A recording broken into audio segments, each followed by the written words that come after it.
بسم الله الرحمن الرحیم.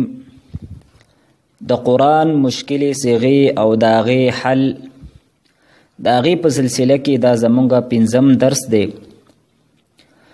په دې درس کې چې لومبۍ کومه صیغه مونږ حل کوو نو هغه د سورې بقرې په آیت نمبر 15 کې راغلی ده.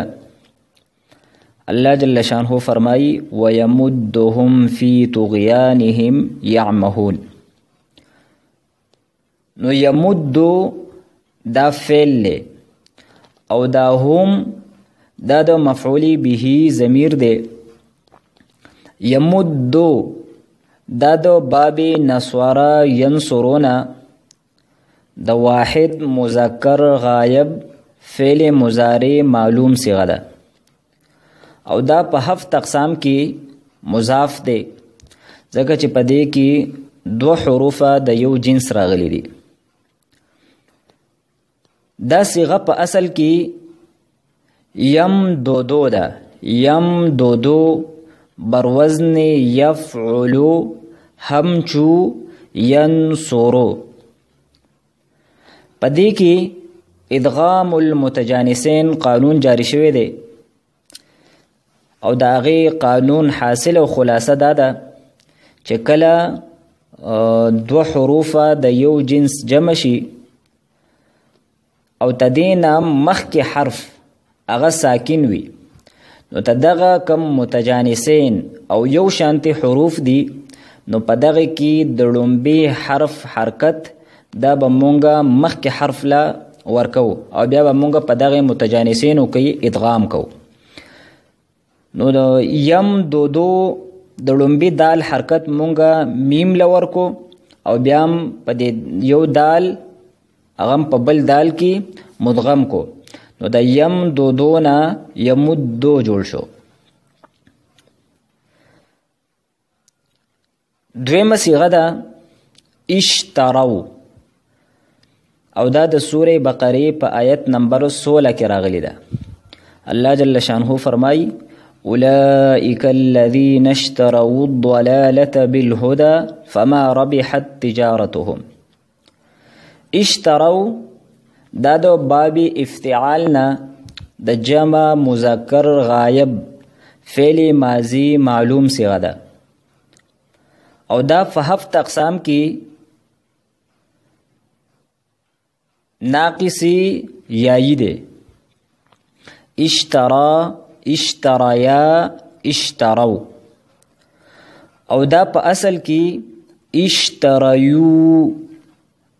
اشترو دا په اصل کې اشتریو ده. نو په دې کې د ټول نړمبه دا د قال والا قانون جاری شوی دی. یا متحرک ده او تدینه په مخ کې حرف باندې فتحه ده نو دا یا د مونږ په الف سره بدل کړه نو د اشتریون جوړ شو اشتراو.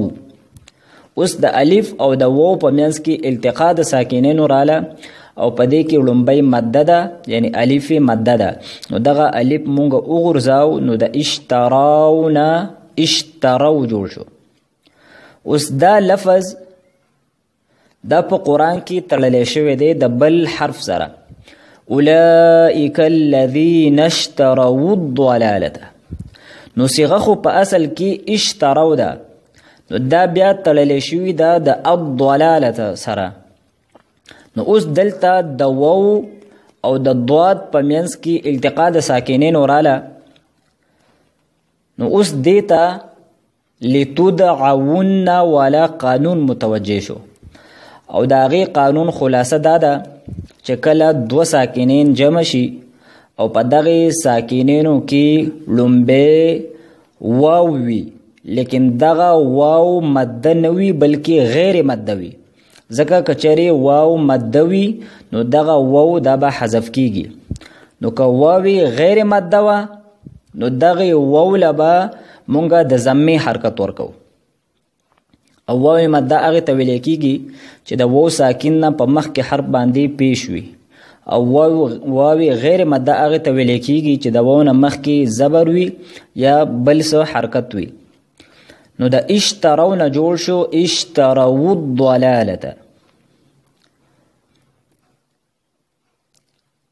دریم نمبر صيغه چې په دې درس کې مونږه حل کوو نو هغه ده مهتدین او دام په دغه آیت کې راغلی ده، یعنی آیت نمبر 16 کې الله جل شانه فرمایي وما كانوا مهتدین. مهتدین دا د باب افتعال نه د جمع مذکر اسم فاعل صيغه ده. مهتدین، مهتدیانی، مهتدون. لیکن دلته دا په حالت نسبی کې ده او دا به تاسو په نحو کې ویلي چې د جمع مذکر سالم د هغې حالت رفعی په واو ما قبل مضموم سره وي او حالت نسبی او حالت جری د هغې په یا ما قبل کسرې سره وي. نو دلته دا د کان د پاره خبر جوړ شوی دی او د کان اسم هغه مرفوع وي او خبر منصوب وي. نو دلته مهتدین دا په حالت نسبی کې ده او دا په 7 اقسام کې ناقصی یایی دی، یعنی تدې د لام کلمې په مقابله کې یا راغلی ده. او مهتدین دا په اصل کې دی مهتدیین، دو یاګانې راغلی دي، لومبی یا مکسوره ده او دویمه یا دا ساکینه ده. نو مهتدیین بر وزن مفتعیلین همچو مکتسبین. نو دغه مهتدیین دې کې دو یاګانې راغلی دي او لومبی یا دا مکسوره ده، نو دیتا د یرمی او ترمی والا قانون متوجه شوی دی او هغه قانون مونږه سو پیرې مخکې معرض کړی دی. د هغې حاصل او خلاصه دا وه چې کله یا واقع شي یا وو واقع شي د لام کلمې په مقابله کې او دغه وو او یا مکسور وي او تدین مخکې حرف هم یا مضموم وي یا مکسور وي، نو تدغه یا د حرکت دا به مونږه حذف کوو. نو دلته یا مکسوره ده او د هغې نه په مخکې حرف باندې کسره ده، نو د یا کم حرکت دی هغه مونږه حذف کو.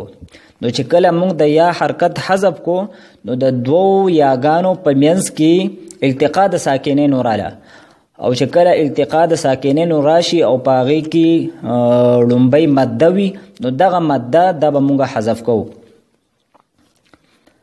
نو د مهتدین نه جوړ شو مهتدین.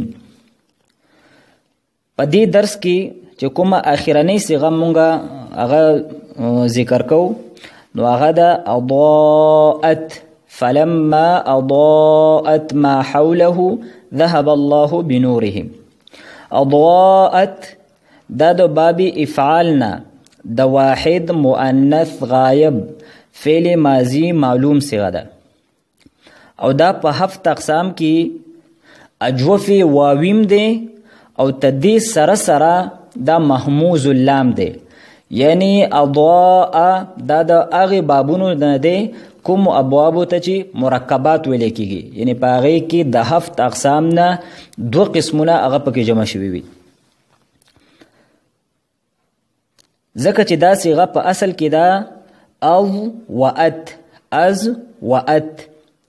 نو دلته یو خو د عین کلمې په مقابله کې وو راغلی، نو چې د عین کلمې په مقابله کې وو راشي هغې ته اجوف واوي ویل کېږي، او بل د لام کلمې په مقابله کې حمزه راغلی ده او چې کله د لام کلمې په مقابله کې حمزه راشي نو هغې ته محموز اللام ویل کېږي. نو دا صيغه اجوف واوي هم ده او محموز اللام هم ده. او مونږه دا خبره وویله چې اضاءت دا په اصل کې دی اضوأت. نو په دې کې د ټولو نه لومبی چې کوم قانون جاری شوی دی نو هغه د یقالو تقالو قانون دی او د اوسه پورې چې مونږه څونه صیغې ویلي دي نو دا قانون دا مونږه نه دی ذکر کړی. نو تدې قانون خلاصه او حاصل دا دی چې کله وو او یا دا مفتوح وي، یعنی په دې باندې زبر وي او تدې نه مخکې حرف هغه ساکن وي، نو تدغه وو او د یا حرکت دا به مونږه مخکې حرف ته منتقل کو او دغه وو او یا دا به مونږه په الف سره بدلو. نو دلته تاسو وګورئ اضاءت کې دا اصل کې اضوأت دی، نو وو مفتوح دی او مخکې دی ضاد دا ساکن دی نو دا وو کم فتحه ده دا مونږ ضاد له ورکړه او وو هم په الف سره بدل کو نو دا اضوأت نه جوړ شو اضاءت دا اضوأت نه جوړ شو اضاءت. واخر دعوانا ان الحمد لله رب العالمين.